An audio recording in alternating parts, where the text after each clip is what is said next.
Hello, everybody.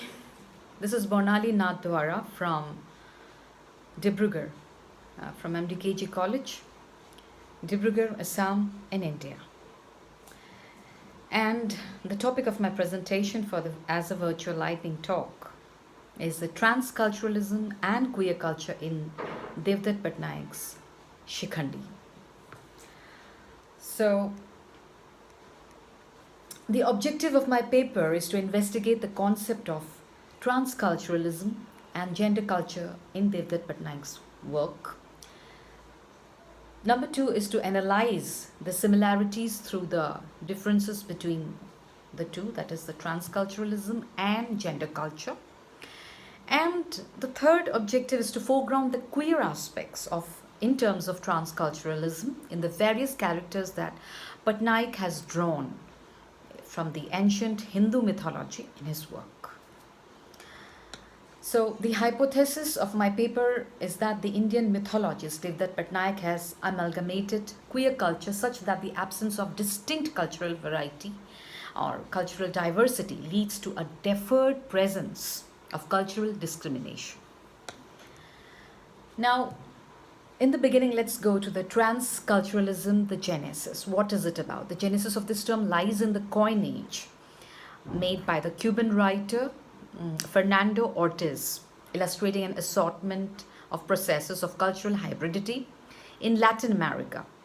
Donald Cusioletta, forgive me if the pronunciation is wrong, in his book quotes Lamberta Tassari, the chief of a transcultural magazine, Vice Versa, who says, I quote, transculturalism is a new form of humanism based on the idea of relinquishing the strong traditional identities and cultures which were products of imperialistic empires interspersed with dogmatic religious values. I unquote. So it is from the book called Multiculturalism. So here is how the definition goes. Different critics have defined transculturalism in their different in different patterns, in different manner, but what really caught my eye is about how the Aisha Sapna or authors of the transcultural journey, that is Richard Slimbach or Jeff Lewis, have identified or have defined transculturalism, who in a gist, let me explain to you in a gist, it believes in the notion of hybridization, and it is not just studied in isolation. It is an admixture of several cultures. So you cannot just be one culture. We cannot talk about it in one form, in a single form. So this was what most of the critiques of transculturalism believe. So let me move on to the review of literature very quickly. I would like to say that this particular book has two sections, and in the first section you have, two essays, and in the second section you have the 30 tales extracted from the ancient Hindu mythology. So in those two essays, Devdutt Pattanaik, the first essay is about appreciating queerness, and the second essay is about the discovery and invention of queerness.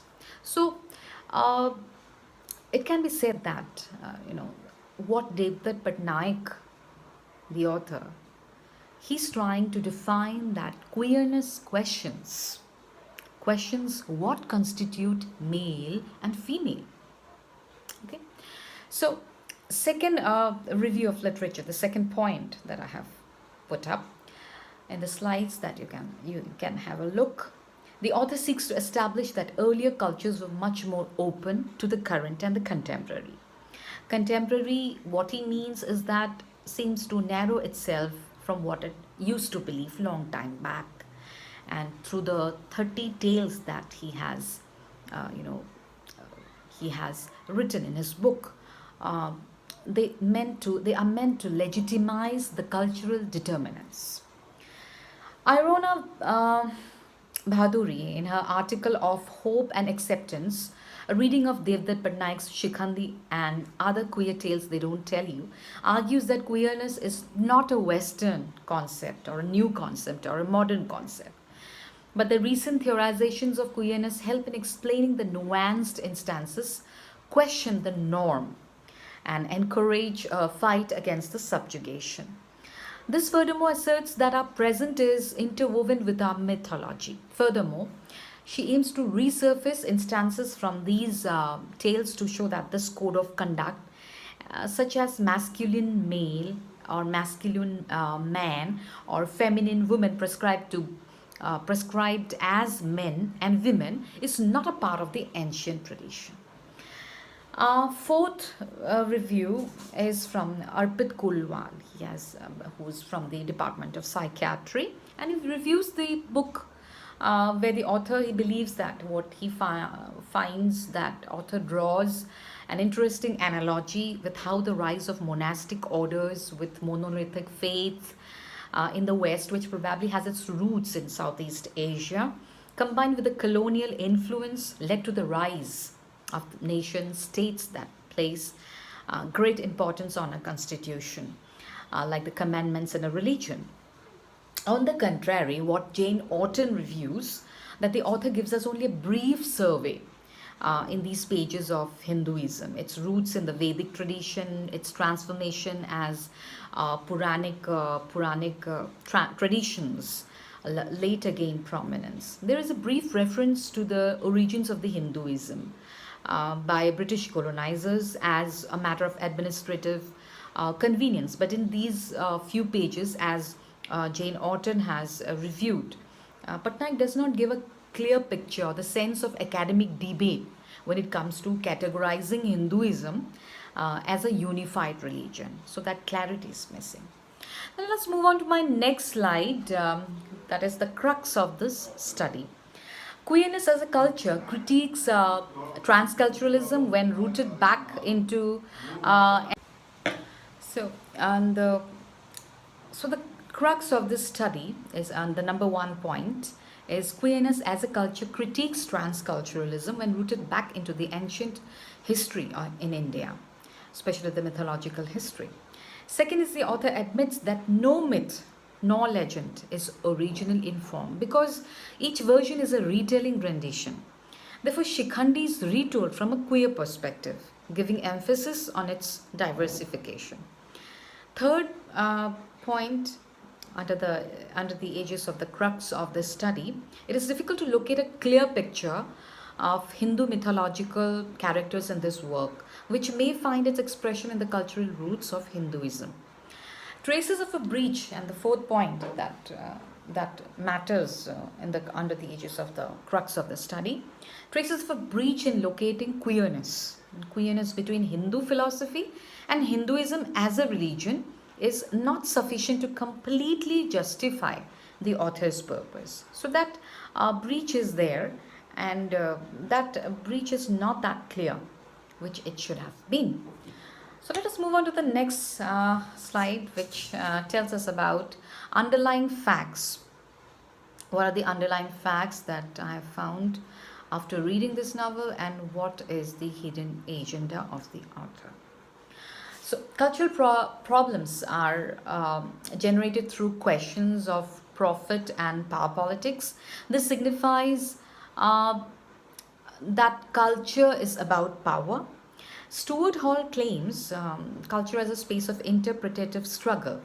Furthermore, he argues that the media not only displays reality but also creates it while recreating the dominant cultural order. Then number two, queer culture deconstructs heteronormativity and celebrates varieties in sexual orientation and gender identity, discriminating none. It neither places homosexuality at the zenith nor it considers heterosexuality as the standard and supreme culture.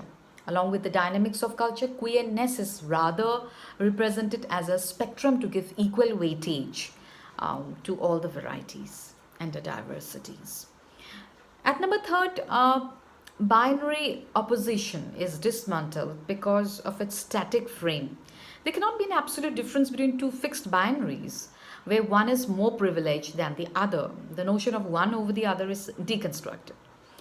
At, at number 4, expression of queerness through art, literature, cinema is a significant contribution. Socially condemned practices are exercised through art, which is considered to be less offensive, less offensive in a dimension to the sentiments of the dominant culture. The irony is lies in the harnessing of what is normal and abnormal categorization. So there is the harmony. Let's move on to the findings. So here we have with the findings at number 1, in the game of domination and power play, how transgender community has been claimed as a criminal tribe by the Britishers and their education has been rejected. As found from the ancient Hindu scriptures, transgenders were treated with great respect and honor. At number 2, the capitalist culture dominates to choose what can be beneficial for elements of common culture and uses social media to promote itself. At number 3, queer culture in contemporary India does not resonate the classical Hindu era. Rather, it is the rendition of the after effect of the colonial mindset. At number 4, cross-dressing in the classical Hindu myths and legends have been proclaimed as a naturalized condition rather than a cultural phenomenon. At number 5, it cannot be ignored either that this cultural transformation has the powerful tendencies to dislocate and uproot the original customs as well. And at number 6, gender norms are social constructions. We are pretty sure about it. We know that already, which is susceptible to dismantle straight-jacketed positioning of men and women in terms of gender and sexuality. Queer culture adopts similar claims because it looks beyond the binary oppositions. In a way, queer culture also attributes to deconstruct the essentialist claims. Let us move on to the next slide, that is the limitations and scope for further research, the last section. Now, at number 1, emphasis on extensive studies on queer retellings on a comparative note between Western and Eastern, preferably Indian, ancient Indian civilizations may be made. At number 2, an in-depth study of the queer characters of different yugas or eras may be studied that will highlight the modern relevance of the queer concept. This would provide a distinct picture of the desired cultural roots and identity.